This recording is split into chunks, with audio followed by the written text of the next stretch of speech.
వీరా, రాత్రి ఎక్కువ తాగేసి పడిపోయావంట రాముడి గుడి దగ్గర.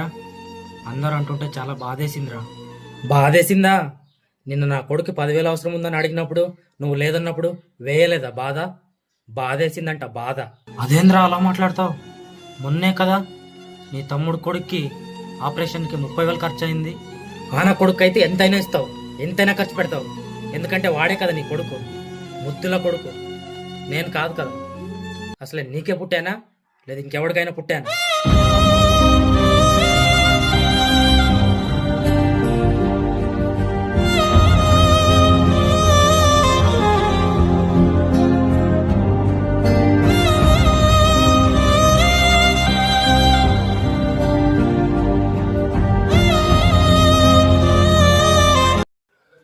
ఏంద్ర ప్రసాద్, చాలా డీప్గా ఆలోచిస్తున్నావు.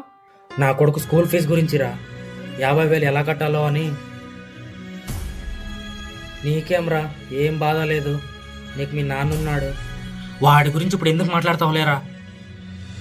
ఏంద్రా తల తిరుగుతుందా ఏమి? నాన్నని పట్టుకొని వాడు వీడు అంటావు. నిన్న 10,000 డబ్బులు అడిగాను రా, ఇవ్వలేదు. అదే నా తమ్ముడు కొడుక్కి 30,000 ఖర్చు చేశాడు మొన్న. నేను నీతో ఎక్కువ డిస్కస్ చేయదలుచుకోలేదురా. చైర్మన్ సార్ నీకు స్కూల్ ఫీజు కట్టమని ఫోన్ చేశాడా లేదా? లేదు. ఎందుకు చేస్తాడ్రా? మీ నాన్న ఆల్రెడీ కట్టింటే 50,000. అవునా? నిజమారా?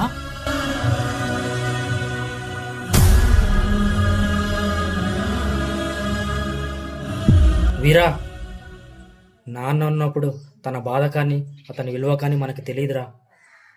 నాన్న అంటే ఏంటో నాకు తెలుసు. ఎందుకంటే నాకు నాన్న లేడు కాబట్టి. ఎందుకంటే వాడే కదా నీ కొడుకు, ముద్దుల కొడుకు. నేను కాదు కదా. అసలే నీకే పుట్టానా లేదు ఇంకెవరికైనా పుట్టానా?